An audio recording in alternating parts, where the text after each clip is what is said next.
Assalamualaikum warahmatullahi wabarakatuh. So hari ni saya nak buat ulasan perlawanan di antara JDT versus Kelantan FC, yang mana JDT menang 5-0 pada perlawanan ni. Dan kalau kita lihat untuk gameplay pasukan JDT, mereka menurunkan rotation punya squad dan menukarkan beberapa posisi pemain lah.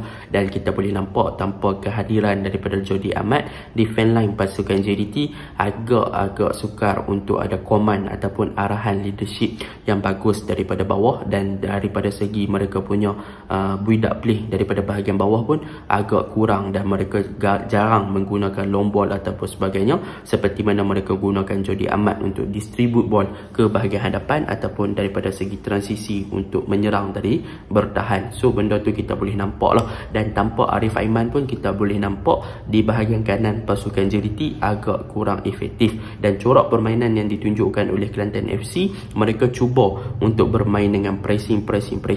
Ada beberapa kali pressing mereka menjadi yang menyebabkan situasi bertukar kepada counter attack, dan mereka ada peluang untuk skor the goal, tetapi mereka gagal untuk menjaringkan gol apabila mereka gagal memanfaatkan peluang-peluang yang ada. So mereka agak rugilah. Tetapi daripada segi corak permainan yang ditunjukkan oleh Kelantan, mereka memang sangat improve lah di bawah coach yang baru. Cumanya perbezaan di antara level pengalaman memang kita boleh nampak lah perbezaan yang ketara. Tetapi in term of gameplay, mereka telah menunjukkan satu corak perlawanan yang bagus dan juga daya saing yang bagus apabila menentang pasukan seperti JDT. Jadi tanpa membuang masa, mari kita masuk ke dalam ulasan perlawanan.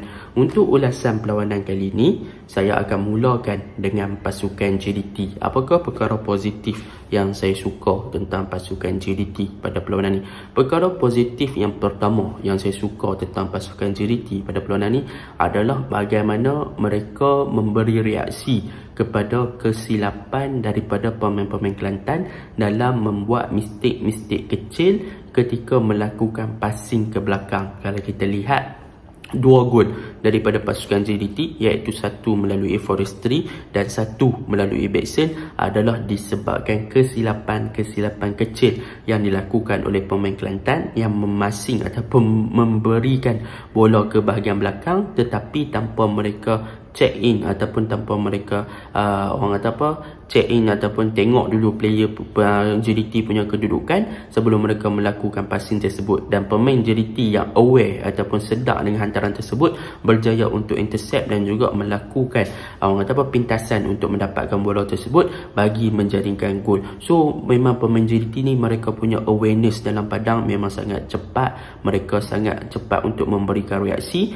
yang menyebabkan daripada segi situasi itu bertukar kepada jaringan. Padahal ketika itu Kelantan dalam transisi untuk build up, tetapi mereka berjaya turn the situation untuk kepada pasukan JDT yang menyerang dan berjaya untuk menjaringkan 2 gol. So benda tu positif lah untuk pasukan JDT. Saya memang suka apabila pasukan yang cepat untuk memberi reaction kepada kesilapan pihak lawan dan memanfaatkan kesilapan tersebut kepada jaringan. Itu yang pertama. Yang kedua, kalau kita lihat kepada pasukan JDT punya gameplay pada perlawanan ni, apa yang paling menarik adalah tentang Yuan Muniz dan juga combination play yang dibentuk di bahagian tengah. Kalau kita tengok banyak gerakan yang dilakukan oleh Yuan Muniz melakukan penetration, passing dan sebagainya, memang berjaya untuk mencari Forestry dan juga Bexel. Tetapi untuk game ni juga antara kelemahan JDT adalah mereka gagal untuk convert peluang-peluang yang mereka dapatkan seperti mana game-game yang sebelum ni. Boleh dikatakan untuk game ni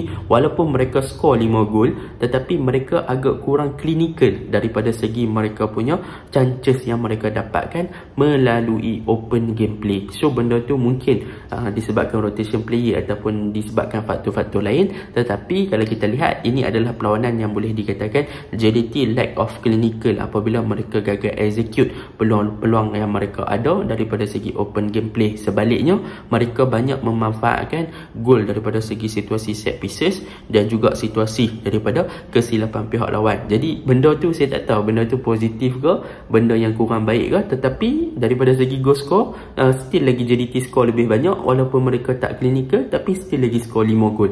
So benda tu macam wow.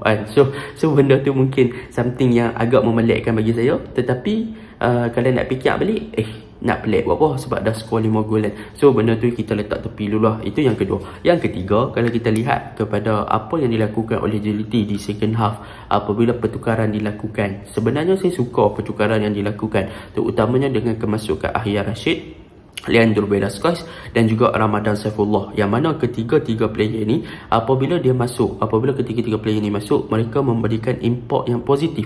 Kalau kita lihat Leandro masuk menggantikan Yuan Muniz, dia memberikan import yang sangat positif dan juga sangat instant di bahagian tengah apabila dia dah berjaya untuk create satu assist kepada Ahya Rashid. Dan Ahya Rashid pula apabila dia masuk, dia memang sangat-sangat super sub. Dia masuk, dia berjaya untuk buat larian di between pertahanan pasukan Kelantan dan receive the ball daripada Leandro punya first touch dalam game pun. And so Ahya tenang, clinical, dan dia score the goal. Dan Ramadan Saifullah pula daripada segi dia punya fancy gameplay, daripada segi dia punya ketenangan, daripada segi dia punya ball dribbling, daripada segi ball control dan sebagainya, memang nampak super. So boleh dikatakan ketiga-tiga player yang masuk ni memang mereka adalah something yang membawa benda yang positif kepada pasukan JDT in term of gameplay. Mereka masih lagi boleh mengekalkan corak permainan yang bagus, boleh bermain dengan sangat baik, dan even better untuk pemain-pemain di first half. Apabila mereka masuk second half, mereka bermain dengan lebih baik. Contohnya macam Oscar Adibas dengan Ramadan lebih bagus daripada segi penetration run, dribbling dan sebagainya berbanding Oscar Adibas yang agak struggle bermain di bahagian kanan. Ahya Rashid dia bermain lebih kepada free, Leandro lebih kepada banyak through passing yang efektif berbanding Yuan Muniz punya through passing. Walaupun Yuan Muniz ada set up beberapa kali, tetapi daripada segi efektif, daripada segi keberkesanan bagaimana Leandro set up bola tu betul-betul untuk penyerang skor, memang berbeza berbanding Yuan Muniz. So pertukaran yang dilakukan tu memberikan import yang segera kepada corak permainan pasukan JDT, dan benda tu positif lah. Itu yang saya suka untuk pasukan JDT. Jadi secara overallnya untuk game ni tak ada banyak pun yang kita boleh nak komen tentang pasukan JDT, tetapi kita boleh bagi pujian sebenarnya kepada Shihan, yang mana Shihan untuk game ni berjaya save satu percubaan daripada latihan si Ringo first save dia tepih macam tu saja kan.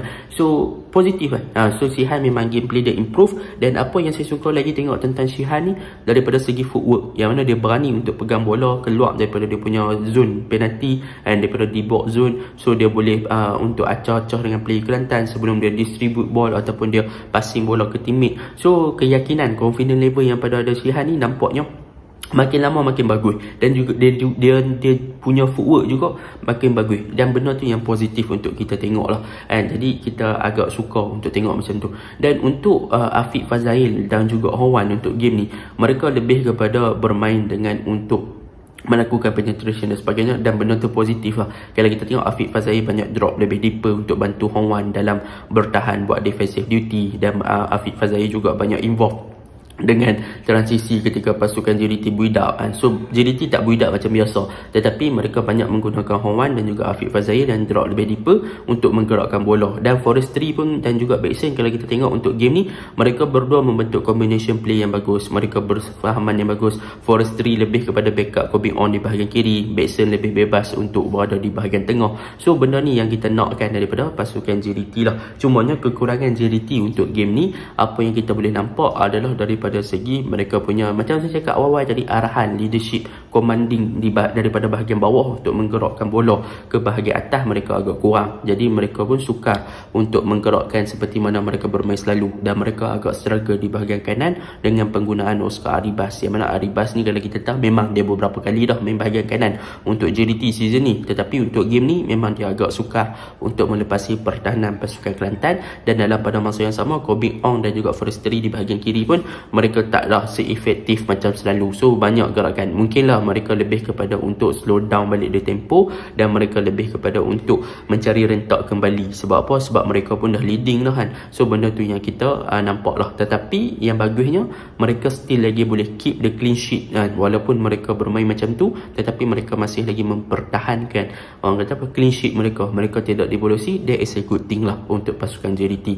Untuk pasukan Kelantan pula, apa yang kita boleh katakan bagi pasukan Kelantan? Untuk game ni sebenarnya daripada segi pressing, mereka menunjukkan satu pressing yang bagus. Mereka berjaya untuk mendapatkan bola di kawasan JDT dan menjadikan situasi tersebut kepada counter attack. Fazrul Amir ada peluang, Nathaniel Sirenggo ada peluang. Tetapi sayang, in term of execution, mereka gagal untuk score the goal. Kalau mereka boleh score the goal apabila mereka melakukan pressing, saya rasa mereka akan jadi satu tim yang efektif dan mereka akan mendapat confidence level yang bagus. Sebab mereka ada player muda yang seperti Fazrul Amir memang sangat efektif di bahagian kiri. Pembentukan combination play bersama dengan Ringo memang bagus, dan mereka ada support daripada Muhaimin pun bagus. So boleh dikatakan pemain-pemain Kelantan yang muda ni mereka ada masa depan yang cerah sekiranya digilap. Cumanya mereka perlu elak buat simple mistake di bahagian pertahanan. Communication kena baiki. And sebab apa? Sebab kalau kita tengok goal back scene tu communication antara goalkeeper dan defense line memang agak kurang. So mereka perlu perbaiki. And lepas tu mereka perlu perbaiki daripada segi defense ketika set pieces. Kalau gol daripada Oscar Aribah yang tanduk tu, mana ada orang marking dia pun. So banyak benda yang Kelantan kena baiki daripada segi defending. Dan untuk attacking, mereka perlukan creativity dan support yang lebih banyak, dan mereka perlukan finishing yang lebih bagus untuk score the goal. Jadi itu je lah ulasan saya. Assalamualaikum.